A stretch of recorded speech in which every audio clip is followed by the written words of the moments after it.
Mövlamız İmam Zaman Aleyhisselamın tazili zuhuruna salavat zikr eləyək. Allahümme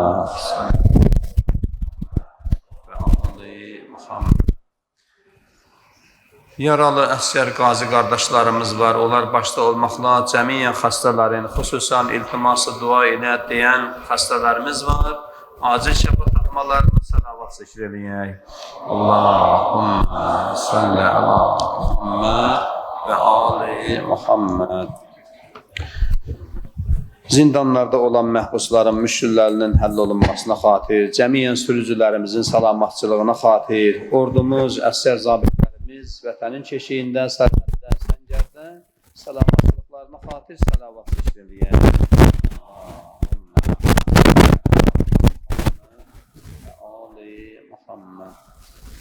Ölkə daxilində, ölkə hüdudlarından kənarda, iş dalınca, ruzi dalınca işləməyə gedən insanlarımız var. Evindən, ailəsindən uzaqdadırlar. Cümləsinin salamatçılığına xatir, zindanlarda olan məhbusların müşkillərinin həll olunub, ailələrinə qovuşmalarına, tezliklə azadlığa qovuşmalarına xatir salavat zikr eləyək. Allahümme salli ala Muhammed və ali Muhammed. أعوذ بالله من الشيطان الرجيم بسم الله الرحمن الرحيم ولنبلونكم بشيء من الخوف والجوع ونقص من الأموال والأنفس والثمرات وبشر الصابرين الذين إذا أصابتهم مصيبة قالوا إنا لله وإنا عليه راجعون صدق الله العلي العظيم. Allahın salamı olsun, bizi eşidən, dinləyən, əziz, dəyərli, mümin bacı qardaşlarımız cümləmizin üzərinə. Allahdan arzumuz budur ki, bu mübarək cuma günündə Mövlamız İmam Zaman Aleyhisselamın zuhurunu təcil, bizləri o həzrətin zuhurunda layiqli iştirakçılardan qərar versin. Allah bu mübarək cuma günündə günahlarımızı bağışlasın, dualarımızı əfv eləsin, bizləri özünün bağışlamış bəndələrindən qərar versin inşallah. İnşallah əzizlərim, bugünkü cümə söhbətə başlamamışdan öncə də bir boynumuzda haqdır, xatırlamalıyıq. Hacı yoxdur. Bir qrup mömin zəvvarlarımız ümrə ziyarətindədirlər, Allah evini görüşünə gedibdilər. Salamatçılıqlarına xatir salavat zikr eləyək. Allahümme salli ala Muhammed və ali Muhammed. Və bugünkü söhbətimizdə dini tərəfdən, İslam tərəfindən baxanda bir əqidəvi məsələ, ümumiyyətcə gündəmdə olan çox mövzu, aktual olan bir məsələ, sual doğuran bir məsələ, qəza və qədər haqqında bəhs eləməyə çalışacağıq inşallah. Yəni, həqiqətən də bu, etiqadi məsələlərdən biridir. İslamda etiqad məsələsinin biridir. Məad da bunun tərkib hissəsidir. Qəza, qədər, iki dənə adlandırarıq həmişə. Görərsən, adətən bizim cəmiyyətimizdə xüsusən də müsibətlər, fəlakətlər, narahat edici bir hadisələr, işlər insanın başına gələrkən deyər qəza qədər bu idi. Amma bunun o birisi tərəfin, paralel tərəfin də fikirləşmək lazımdır. Fərq eləməz, müsbət və mənfi. İnsanın həyatında baş verən hər bir şey ta əzəldən əbədə qədər Allahın bildiyi, təqdir edərək bildiyi məsələlər qədər və insanın öz seçimi nəticəsi olaraqdan baş vermiş hadisələr isə qəzadır. Yəni, bunu, bəzi insanlar var ki, bunu biraz əksi formada səsləndirirlər. Əhəmiyyətli şey deyil bu. Qəza və qədər. Yenə təkrar olaraq da deyirəm bu sözü, əvvəldən əbədə qədər Allahın təqdir etdiyi hər bir iş, vaxtı, xüsusiyyəti, zamanı, yeri qədərdir. İnsanın öz seçim edərəkdən baş verən hadisələr, ömründə yaşadığı hər bir şeydə isə qəzadır. Bu, belə. Xüsusən ki, Allah mübarək Qaf surəsinin 8-ci ayəsində, Rad surəsinin 8-ci ayəsində Allah buyurur ki, və innə kulli şeyin xalaqnahu bi miqdar. A'tadna bi miqdar. Hər iki forması da var. Hər bir şey Allahın yanında bir ölçü miqdarındadır. Təyin olunmuş bir ölçüdə yaradılmışdır. Və yaxud başqa bir ayəsi var. Mən xatırlayıram, Qəmər surəsinin 49-cu ayəsində İnnə kulla şeyin xalaqdahu bi qadar. Hər bir şey Allahın yanında bir ölçü miqdarında, təyin olunmuş bir miqdarda yaradılmışdır. Və bu təyin olunmuş ölçü miqdar deyildikdə isə hər ikisi nəzərdə tutulur. Qəza, qədər. Adətən bunu bir çox görürsən insanlarımız paralel olaraqdan götürənlər, müsbət və mənfi. Halal, haram, günah, savab, olar, olmaz. Hansı nə dillə deyirik deyə fərq görməz. Bu ikisi gərək paralel şəkildə olsun. Bunlar hər bir ikisi bir yerdə. Və eyni zamanda bunların hər bir ikisi Allah bunları təyin edibdir. Müsbət tərəfi də, mənfi tərəfi də. Günahı da, savabı da, onları da, olmaz da. Hər bir şeyi təyin edibdir və bunu insanın özünə ixtiyar veribdir ki, bunların hansı addımı atmağında insan seçim eləsin. Bunun bir neçə dəlilləri var. Misal üçün, birinci dəlili təbii ki, Qur'an-ı Şərifdir. Həzrət Əli əleyhissalamın məşhur kəlamı xatırlayıram. Ağa Əmir əl-Möminin buyurur ki, Qur'andan başqa dəlillər taxtadan düzəlmiş körpüyə bənzər. Amma Qur'an Allahın sözü, Allahın kəlamı, nə dəlil olursun, Qur'an ona cavab verirsə, demək sabitdir. Bir dəlili budur ki, mübarək Şəms surəsinin 8-ci ayəsində Allah buyurur ki, Euzubillahi mineşşeytanirracim. Bismillahirrahmanirrahim. Fa'alhamaha fujuraha ve taqvaha. Sadaqallahul azim. Fa'alhamaha, ilham etdik.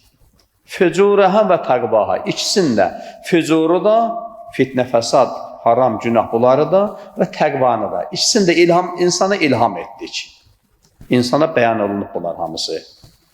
Bu bir mənəvi məsələdir, fitrət məsələsidir. Bunların hər ikisini tanımaq, bilmək insanın fitrətində Allah qərar veribdir. Misal üçün, bir dəlil deyə bilərəm bunun üçün, elə belə bir sadə bir yolla deyərəm da. İstər-istəməz kimliyindən asılı olmayaraqdan səmimi olan insan həqiqətən də bunun fərqinə vara bilir. Görürsən, ya özü, ya başqa birisi, yanında müəyyən bir xoşa gəlməyən söz, xoşa gəlməyən hərəkət olanda, bəzən görürsən ki, qəlbən buna narahat olur. Olur da başımıza gələkdir belə işlər. Bəzən olur ki, heç dillənməsən, səsini çıxartmırsan, amma qəlbən narahat olursan o xoşa gəlməyən işi, sözü görəndə. Bəzən olur ki, müdaxilə eləyirsən. Bu, başqa mövzudur, bu heç.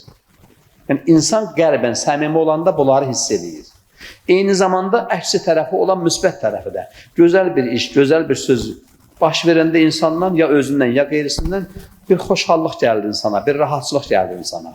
Bax, fitrətdə olan bir şeydir, ona görə bu. Çünki Allah özü buyurur ki, növbəti bir ayəni mən dəlil gətirirəm sizlər üçün. Allah buyurur ki, Bələd surəsinin 10-cu ayəsində və hədəynəhun nəcdəyin. İki yolu da insana göstərmədik mi? Həmən o yollar nəzərdə tutulur. Hər iki yol insana göstərilir. Bir sadə olaraqdan bir misalla müqayisədir mən deyim şəkildə. Allah Teala iki yolun ikisində təyin etdi və insana ilham etdi, göstərdi. Onunla getmək qaydasında, onunla çəkinmək qaydasında, onun son aqibətində sadə dildə belə bir izah deyim. Bu iki yolu göstərdi. Dedi, ey bəndəm, bu yolla gəlsən, gəlib məqsədə qovuşasan, xilas olasın, nicat tapasan. Yox, bu bir yolu seçsən, bu yolla gəlsən, gəlib buradan usuruma düşəsən. İndi özün bunun arasında seçim elə. Bu söhbətin başlanğıcında qeyd etdiyim məsələyə qayıdıram. Biz də olaraqdan ki, hansı bir yolu seçmişiksə, o yolla gediriksə, o yol artıq qəzadır. İstəyir müsbət olsun, tərəfi olsun, istəyir mənfi tərəf olsun. O yolu seçib hərəkət edirsə, o yol qəzadır. Seçmədiyimiz qədər olaraqdan qaldı orada. Bunun daha geniş bizim üçün aydın olsun deyə Həzrət Əli əleyhissalamdan nəql olunan bir dənə kəlam da qeyd eləmək istəyirəm. Əli əleyhissalam buyurur ki, Allah mələkut aləmin yaratdı. Onlara ruh verdi, nəfs vermədi. Onlar ruhun tələbatı ilə məşğuldular. Mələklər nəzərdə tutulur. İndi orada müəyyən istisnalar var. Mən mövzudan kənara çıxmaq istəmirəm. Yaxşı, onların nəfsi yox idisə, təkəbbürlük iblisdə hardan yarandı, niyə Allahın əmrinə qarşı? Bu başqa mövzudur. Bu başqa mövzudur. Ona toxunmaq istəmirəm. Mələklər Qur'ana baxsaq, sayısız, hesabsız dəlillər, ayələr var. Cürbəcür işlərlə məşğuldular. Allah onlara nə öyrədib, nə istəyir onunla məşğuldular. Zikr deyənlər, dua deyənlər, təsbih, təhlil, təhmil, hər cür işlərlə məşğuldular. Hətta ən çox iş görən mələklər həmişə hədislərdə belə göstərirlər. Dua etməklə məşğuldular. Özdə bilirsiniz necə dua etməklə? Tək müsəlmanlar üçün, tək möminlər üçün yox ki, hətta günahkar bəndələr üçün, günahkarlar üçün dua edən mələklər var. Bir balaca insan bir fərqinə var, bunun bir öz səmimi olaraqdan qəlbində bir qapanı özünə ki, ilahi, gör mən nəyəm? Günah demirəm, haram demirəm, hər bir işlə məşğul oluram. İstədiyim kimi hərəkət edirəm, amma mənim bağışlanmağım üçün mələklər dua edir. Görəm, bundan xəbərim var mənim. Mələklər bu işlə məşğuldular. Allah nə öyrədir, nə istəyir, onunla məşğuldular. Buyurur Əmir əl-Mömin əleyhissalam ki, Allah heyvanatı yaratdı. Cəm şəklində deyilir, bu da fərq eləməz, hansı formadan olur olsun. Onlara nəfs verdi, ruh vermədi. Onlar da yalnız və yalnız nəfsin tələbatı ilə məşğuldular. İndi onlarda yenə bir haşiyə çıxıram. Orada müəyyən şərti instinktlər var. Müəyyən o instinktlərə toxunmuram mən. Onlar ancaq nəfsin tələbatı ilə məşğuldular. Yeyərlər, içərlər, gəzərlər, artarlar və s. Allah insanı yaratdı. Və insana xitab etdi. Ey insan, bu yaratdığın məxluqlardan fərqli olmağın üçün bunun hər ikisini, ruhu da, nəfsi də verirəm sənə. Və bunların arasında seçim etmək üçün sənə ağıl verirəm və ixtiyar sahibi yaradıram. Ağılın vasitəsilə ixtiyar sahibisən. Bunların arasında seçim et. Əgər belə bir söz keçir Əmir əl-Mömin əleyhissalamın kəlamında, orada belə bir söz səslənir. Deyir ki, əgər ağılına tabe olub, ruhunun tələbatı ilə məşğul olsan, orada bir ayə göstərir Peyğəmbərin meyracı haqqında. Fəqanə qavseyni avədna, Allaha nə qədər yaxınlaşmaq dərəcəsi. Çünki ona görə bu ayə göstərilir ki, Peyğəmbər buyurdu ki, Əs-salatu mi'racul mu'minin, namaz müminin meyracıdır. Yəni, təbii ki, bizim o zahirən qıldığımız namaz başda olmaqla bütün əməl nəzərdə tutulur. Əməllərlə insan o yüksək dərəcələrə, ya fəqanı qovseyni ovədlə dərəcəsinə qədər yüksələ bilər. Allaha 2 ay məsafəti qədər yaxınlaşmaq dərəcəsinə qədər yüksələ bilər. Mələkdən üstün bir məqam. Və əgər insan ağlına tabi olmayıb, nəfsinə qul olarsa, nəfsinə tabi olarsa, nəfsi onu haralara aparıb çıxardar. Sərt olsa da məcburam deməyə bunu. Mənim öz sözüm deyil, əlhamdülillah. Kiminsə söz deyil, Allahın sözüdür, Allahın ayəsidir.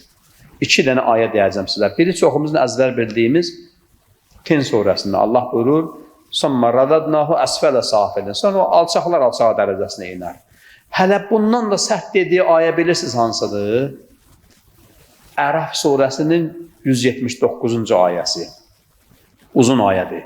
Gözləri var, görməzlər, qulaqları var, eşitməzlər, qəlbləri var, duymazlar. Nəinki heyvan ondan da aşağıdırlar.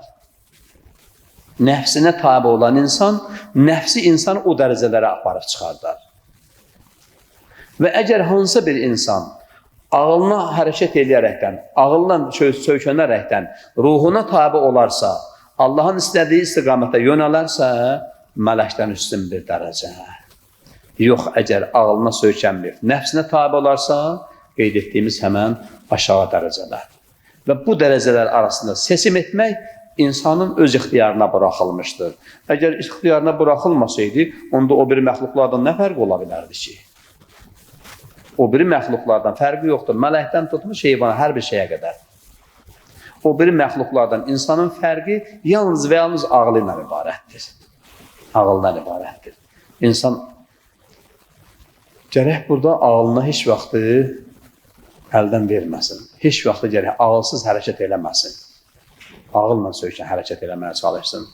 Və bir ayə xatırlayıram mən. Quran-ı Şərifdə məşhur ayələrdəndir.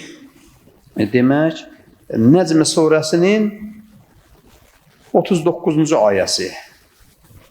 Euzubillahimineşşeytanirracim. Bismillahirrahmanirrahim. Və an leysə lil-insənə mə sə'i. İnsana ancaq öz səyi, zəhməti, çalışması qalar. Bu mühüm bir ayədir bu. Həqiqətən də ki, insan bu Allahın təqdir etdiyi, o yazdığı, təyin elədiyi məsələlər arasında seçim eləyərsə, hansı istiqamətə gedərsə, hansı istiqamətə səy göstərərsə, özünü ancaq göstərdiyi səy, zəhməti qalar. Və görürsən, bəzən olur ki, yəni, mən tam səmimi deyirəm, qarşıma çıxıbdır mənim belə suallar. Ki, elə Allah bu adamı elə qismətin belə yazmışdı, nə bilim, yazısın belə yazmışdı, cürbəcür adlar deyirlər da. Allahın əzizlərim, heç kimlə nə qəsdi qərəsəli yoxdur ki, kimisə qismətini, yazısını, qəza qədərini elə ancaq mənfi istiqamətə yazsın ki, gedib daxil olsunlar cəhənnəmə. Və yaxud da heç birinə, o biri bəndələrindən heç birinə fərq qoymur ki, mən bu bəndəmi xüsusi olaraqdan yazım, buna heç mənfi, heç nə yazmayım, elə ancaq müsbət şeylər yazım, gözəl işlər, savab işlər geçsin cənnətə, xeyr. Bunda burada ədalətsizlik olardı. Amma bizim əqidəmizdə Əs-Səudiyyinin ikinci hökmü ədildir. Allah ədalətlidir. Allah heç vaxtı ədalətsizliyi olmağına icazə verməz, qərar verməz. Bax, bu məsələdə biraz diqqətli olmaq lazımdır. İnsan o tutduğu yolu özü seçir. Xoş o halına ki, ağlına söykənib, ruhuna tabi ola, o şəxslərin halına ki, Allahın istədiyi istiqamətə gedələr. Vay o şəxsin halına ki, vaylun likulli. Neçə dənə ayə var bu sözlə başlayan Quranda. Vaylun likulli. Vay olsun bütün o, indi orada ayrı-ayrı ayələr deyil. Qeybət edənlərin halına, yalan danışanların halına, təkzib edənlərin halına, inkar edənlərin halına, cürbəzi sözdür, vay hallarına. Bu qəzəl məsələsi həqiqətən də çox mühüm bir məsələdir və eyni zamanda İslamda əqidəvi məsələlərdən biridir. Əqidəvi məsələlərdən biridir. Eyni zamanda burada müəyyən məsələlərə də mən toxunmaq istəyirəm ki, insan ki, o əvvəldə mən qeyd etdim, Quran-ı Şərifin Şəms surəsinin 8-ci ayəsini mən qeyd etdim. Fəəlhəməhə fəcurəhə və təqvaha. Allah insana ilham edibdir, fücuru da, təqvanı da, hər ikisini də ilham edibdir və eyni zamanda ayə, görürsən, ayrı-ayrı surələrdən ayrı-ayrı ayələr bir-birini tamamlayır. Bax, burada bir məsələ özünü göstərir. İmam Cəfər Sadiq əleyhissalamın belə məşhur bir kəlamı var ki, Qur'anın bir ayəsinin açıqlamasını, təfsirini, izahını istəyirsənsə, başqa ayələrdə axtar. Bu, o demək deyil ki, elə bu ayəni yazmışdı, elə bunun ardınca o ayəni açıqlama verməliydi. Xeyr. Bu, Qur'anda müəyyən belə məcazi mənada üstü örtülü məsələlər çoxdur. Çox məsələlər var Qur'anda. Misal üçün, müəyyən şəxslər haqqında danışanda orada ad çəkmir. İstəyir kafirlər tərəfdən, istəyir möminlər tərəfdən. Ad çəkilmir orada. Müəyyən xüsusiyyətlər, müəyyən işarələr göstərilir. Və bu məsələdə də onun kimi İnsanı ilham etdim deyə, ilham olundu insana. Fücurda, təqvada, hər ikisi insana ilham olundu qəlbinə. İnsan bunun. Burada bir dənə bir, belə deyək də, sadə formada bir, o məsələ ilə bağlı bir toxunmaq istəyirəm. Ağıl sözü ilə bağlı. Ağıl sözü. Biz, əlhəmdülillah, indi burada baxıram, cavanlardan bir qismi ilə burada Bakı mühitində, qəsəbə mühitində doğulub böyüyən uşaqlarımız var. Amma bu yaşda mən özümü deyirəm, məndən yuxarı nəsillər bilir də, bu kənd yerində təsərrüfatla məşğul olan insanlarımız bilirik bu işləri. Atların bir çidar deyilən bir aləti var idi. Ayağına bağlayardılar ki, uzağa getməsin, kiminsə bostanına getməsin, kiminsə biçənəyinə gedib zərər vurmasın. Yadımda da Allah cəmi dünyasını dəyişənlərə rəhmət eləsin. Atam qonşu kənddə işləyərdi. Gələndə Çağıradı, deyər ki, oğul, apar bu atı çidarla, uzağa getməsin. Ərəblər o həman atın, dəvənin ayağına vurulan çidara iqal deyərlər. Ağıl sözündən götürülmədi. Ağla söykənsən, pis işlərə, haram işlərə, zərər işlərə getməyəsən.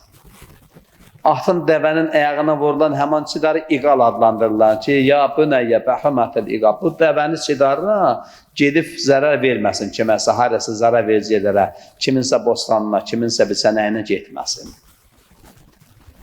Sözlərin belə müəyyən, belə deyək də, hər bir sözün öz mənbəyi, öz mənşəyi, söykənən bir nöqtəsi var. Gör, ağıl sözündən nə gətirib əldə edib insanlar? Bu, ərəbcəsi əyn hərfi ilə yazdırdı, əql deyərlər buna. Onlar da eqal deyirlər, həman atın çidarına.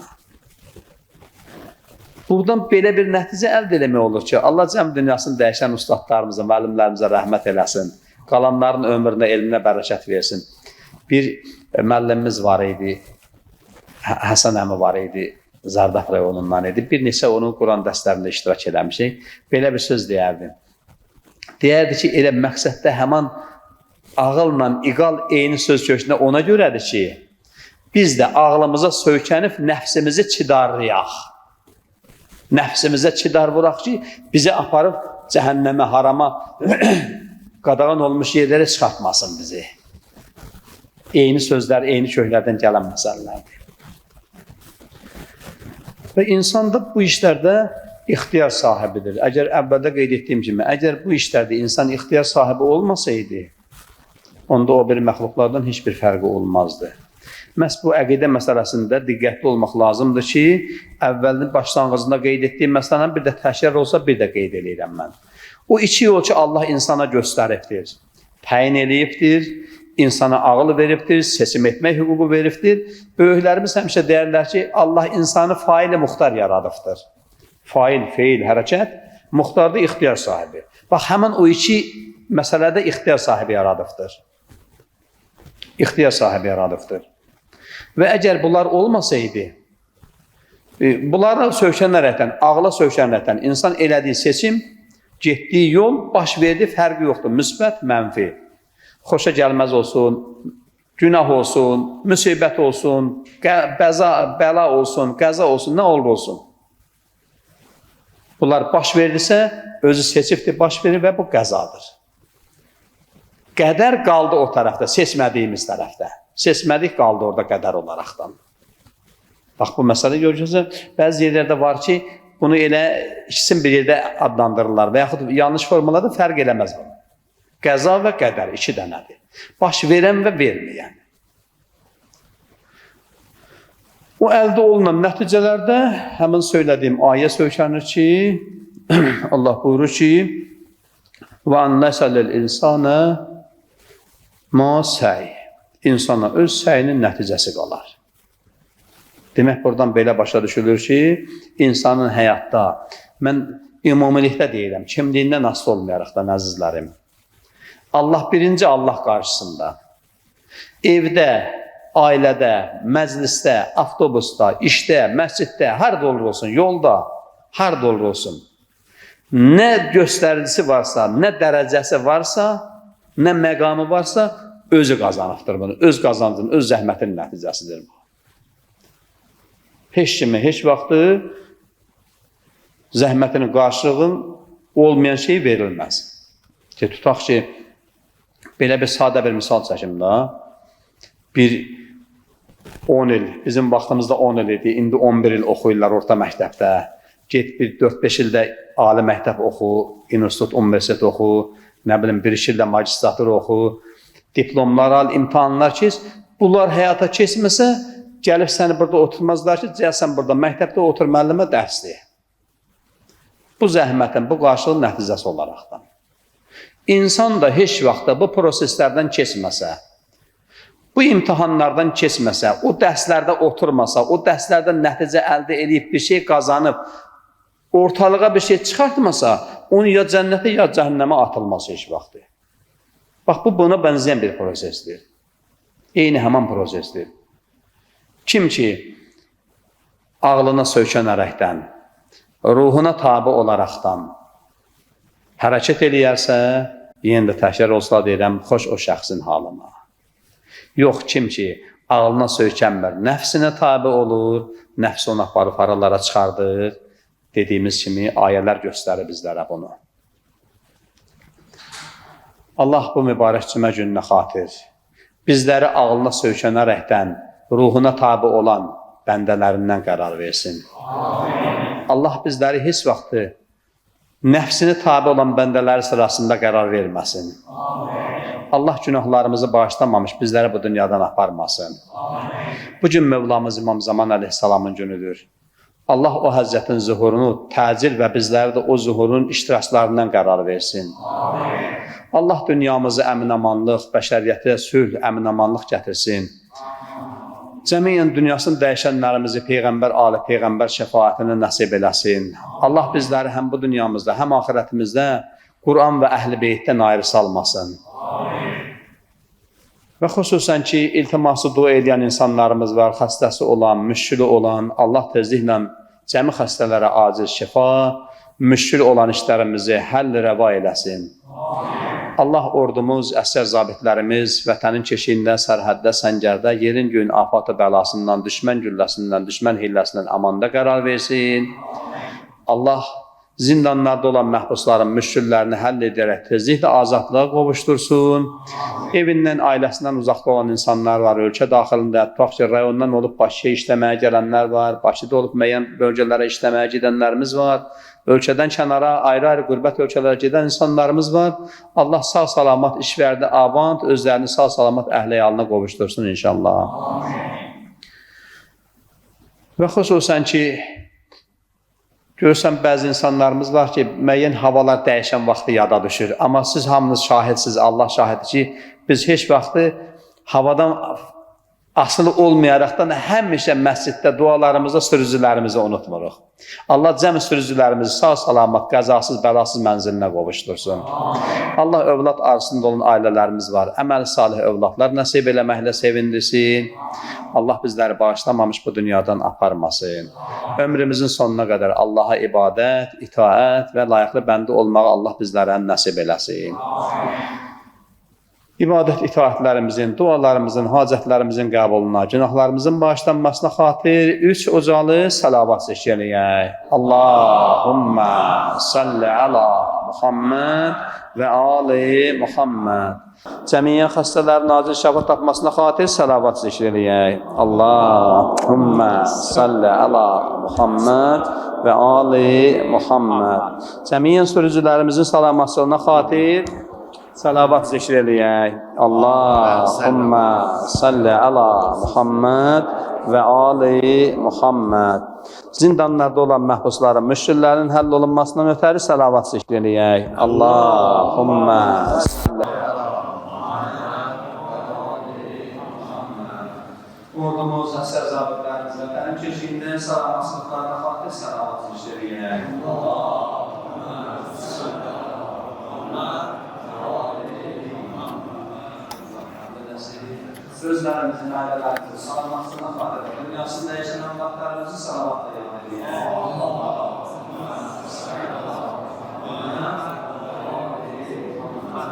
Allah evimizi yarat edən qardaş qazlarımız var, salamatçılıqlarına xatir, salamat seçir edəyək.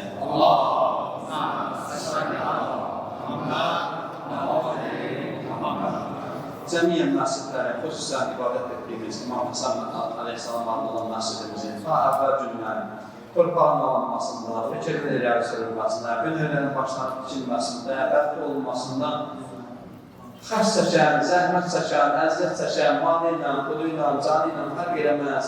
İnsanlar olsun, dünyası dəyişirlər, hal-halda xidmət göstərən insanlarımız var, günümüzdə xidmət göstərənlərimiz var. Dünyasını dəyişənlərimiz, rahat ruhuna, hazırda yaşayanlarını, özlərinin ailələrinin salamatçılığını salamat seçir.